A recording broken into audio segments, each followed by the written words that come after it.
Pacific ocean हमारी सोच से भी ज्यादा बड़ा है। चिली के साहिल समंदर पर पैसिफिक ओशन में अगर अर्थ के आर पार सुराख भी किया जाए तो तब भी वो सुराख अर्थ की दूसरी साइड पर पैसिफिक ओशन में ही निकलेगा। नाजरीन, दुनिया में टोटल 5 ओशंस पाए जाते हैं। इन 5 ओशंस में से सबसे बड़ा ओशन पैसिफिक ओशन कहलाया जाता है और ये टोटल 165 मिलियन स्क्वायर किलोमीटर के एरिया पर फैला हुआ है। आपको ये बात जानकर हैरत होगी कि हमारी दुनिया का टोटल लैंड यानी टोटल खुश्क हिस्सा ही 148 मिलियन स्क्वायर किलोमीटर पर फैला हुआ है, जिसका मतलब ये हुआ कि बाकी 4 ओशंस हटाकर सिर्फ अगर पैसिफिक ओशन की बात की जाए तो वो अकेला ही हमारी पूरी दुनिया के तमाम पहाड़ों, रेगिस्तान, जंगलात और आइलैंड से भी काफी ज्यादा बड़ा है। इस पूरे ओशन में सिर्फ चंद आइलैंड्स हैं और वो भी इतने छोटे हैं कि वो इस आलीशान समंदर के मुकाबले में सिर्फ एक डॉट के बराबर दिखते हैं। और सोने पे सुहागा, ये वो आइलैंड्स हैं जिनमें से ज्यादातर पर किसी इंसान ने आज तक कदम नहीं रखा। यानी कुल मिलाकर बात की जाए तो अगर कोई शख्स इस पैसिफिक ओशन में गुम हो जाए तो उसको ढूंढने का चांस लगभग ना होने के बराबर है। लेकिन आज आप एक ऐसे इंसान की रियल स्टोरी जानेंगे जो अपनी छोटी सी बोट पर इस पैसिफिक ओशन में गुम गया था, और वो भी सिर्फ 10 या 15 दिनों तक नहीं बल्कि पूरे 438 डेज तक। जी हाँ, इस शख्स ने एक्सीडेंटली एक ऐसा वर्ल्ड रिकॉर्ड बना लिया था जिसको शायद कोई चाहते हुए भी तोड़ना पसंद नहीं करेगा। समंदर में अकेले सबसे ज्यादा वक्त गुजारने का ये वर्ल्ड रिकॉर्ड जोज सेल्वडर एल्वरिंगा नामी एक शख्स ने बनाया था, जिसने समंदर में पूरे 438 दिन गुजारे और वो भी सिर्फ 7 फुट की छोटी सी बोट पर। लेकिन सवाल ये है कि आखिर 14 महीनों तक खौफनाक समंदर में ये अकेला जिंदा कैसे रहा। लेकिन इससे पहले हम ये जानेंगे कि ये समंदर में गया क्यों था। ये बात है 2012 की, जब मेक्सिको के एक छोटे गांव कोस्टा एजुल में जोज एल्वरिंगा नामी ये शख्स रहता था। जोज उस वक्त 36 साल का था और ये एक एक्सपर्ट मछेरा भी हुआ करता था। 17 नवंबर 2012 वाले दिन जोज अपने एक साथी के साथ फिशिंग के लिए अपनी छोटी बोट पर रवाना हुआ। इनका प्लान था कि वो समंदर में सिर्फ 30 घंटे गुजारेंगे। इसी वजह से इनकी छोटी सी बोट पर कुछ ज्यादा सामान भी नहीं था।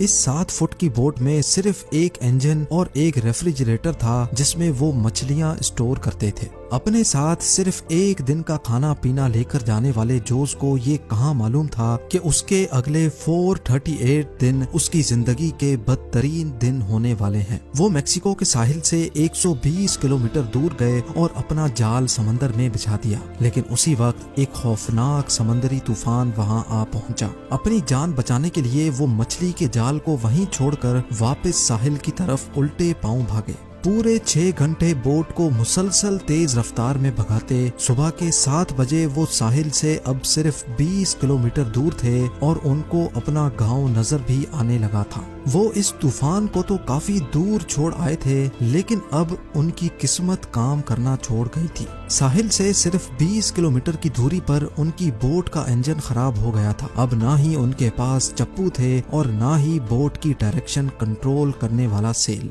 लेकिन उनके पास एक रेडियो था जिसके जरिए उन्होंने अपनी लोकेशन अपने बॉस को भेजी और उनके जवाब का वेट करने लगे। लेकिन उसके बाद जो हुआ वो हर मछेरे का घिनौना ख्वाब होता है। जी हाँ, अपने बॉस के जवाब का वेट करते करते उनके रेडियो की बैटरी भी जवाब दे गई और अब इन दोनों मछेरों का बाहर की दुनिया से कांटेक्ट खत्म हो चुका था। जोज एल्वरिंगा और उसका साथी अभी इसी शौक में थे कि अचानक वो हुआ जिसका बिल्कुल भी अंदाजा नहीं था। तेज हवाओं ने उनको वापस समंदर की तरफ धकेलना शुरू कर दिया था और जो साहिल उनको नजर आ रहा था वो आहिस्ता आहिस्ता उनसे दूर होता चला गया। उनके बॉस ने एक सर्च पार्टी भी बनाई और उनको पैसिफिक ओशन में भी ढूंढा, लेकिन अब बहुत देर हो चुकी थी, क्योंकि जैसे जैसे दिन गुजरते जा रहे थे जोज और उसके साथी का बचना काफी मुश्किल समझा जा रहा था। इस हादसे को अभी 5 दिन गुजर चुके थे और हवाओं ने जोज की बोट को साहिल से 450 किलोमीटर दूर धकेल दिया था।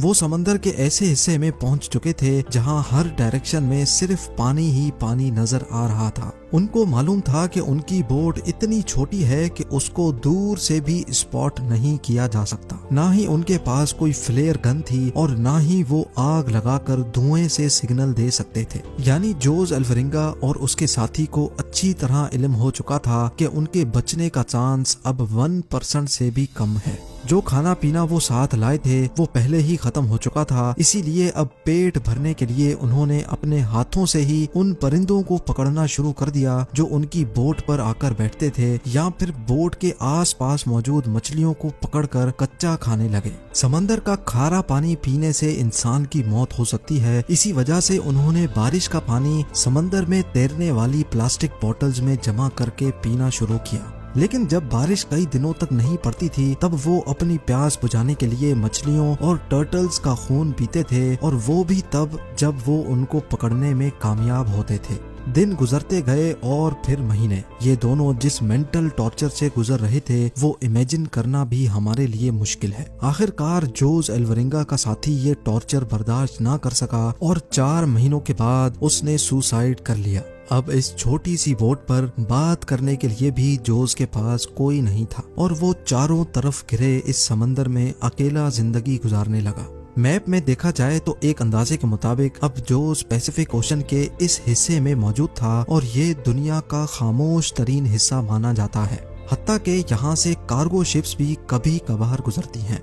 मेक्सिको के साहिल को छोड़े 6 महीनों से भी ज्यादा हो चुके थे और इस दौरान जोस ने अपने साथी को भी खो दिया था। इसी वजह से वो काफी ज्यादा फ्रस्ट्रेटेड भी हो चुका था। एक दिन जोस को दूर समंदर में एक कार्गो शिप गुजरती दिखाई दी। पिछले 6 महीनों में वो पहली शिप देख रहा था और ये मंजर देखते ही उसकी जिंदा रहने की उम्मीद वापस से जागने लगी। जोस ने कार्गो शिप की तरफ हर तरह के इशारे किए, लेकिन बदकिस्मती से शिप के क्रू को ये छोटी सी बोट नजर नहीं आई और देखते ही देखते उसकी जिंदा रहने की उम्मीदों पर एक बार फिर से पानी फिर गया। इमेजिन करें कि समंदर के बीचों बीच एक एक दिन मौत से लड़ने के बाद जब आखिरकार जान बचाने का आसरा मिले और वो भी इग्नोर करके चला जाए तो कैसा लगेगा। 11 महीनों के बाद जोस अपनी इस छोटी सी बोट पर 8000 किलोमीटर ट्रेवल कर चुका था। उसके कपड़े भी फट चुके थे और उसके पास खुद को सनलाइट से बचाने के लिए सिर्फ एक अंडर वेस्ट बची थी। आखिरकार वो घड़ी आ ही गई जब किस्मत जोस पर मेहरबान हो गई। 30 जनवरी 2014 को यानी पूरे 14 महीनों के बाद जोस ने आसपास पानी में नारियल तैरते देखे। वो समझ गया था कि कोई आइलैंड करीब आ चुका है जहां लगे नारियल दरख्तों से टूटकर पानी में तैर रहे हैं। थोड़ी देर बाद उसको वाकई एक आइलैंड नजर आने लगा। उसको डर था कि ये आइलैंड भी कहीं इससे मिस ना हो जाए, इसी वजह से वो पानी में कूद गया और स्विम करके आइलैंड पर पहुंच गया। पिछले 14 महीनों में जोस ने पहली बार किसी जमीन पर कदम रखा था और जब वो आइलैंड पर पहुंचा तो उसको एक छोटा बीच हाउस दिखाई दिया जिसमें वहां का लोकल मौजूद था। पिछले 438 डेज में जोस का पहली बार किसी और इंसान से कांटेक्ट हुआ था। ये आइलैंड मार्शल आइलैंड्स का एक रिमोट आइलैंड था जिसको इबॉन एटोल कहा जाता है और ये आइलैंड जोस के स्टार्टिंग पॉइंट से 11,000 किलोमीटर दूर है। ये भी जोस की किस्मत थी कि वो समंदर में एक छोटे डॉट जितने आइलैंड के करीब पहुंच गया था, वरना अगर जोस से ये आइलैंड भी मिस हो जाता तो अगला स्टॉप इसका फिलीपींस में होता जो इस आइलैंड से भी 5,000 किलोमीटर मजीद दूर है। वहां से जोस को वापस अपने घर भेजा गया जहां पहुंचते ही एक और मुसीबत ने उसको घेर लिया। जी हाँ, वापस पहुंचने पर जोस ने 438 डेज के नाम से एक बुक पब्लिश की, लेकिन जोस पर अपने साथी को मारने का इल्जाम लगाकर उस पर केस कर दिया गया। वही साथी जिसने जोस के मुताबिक सुसाइड किया।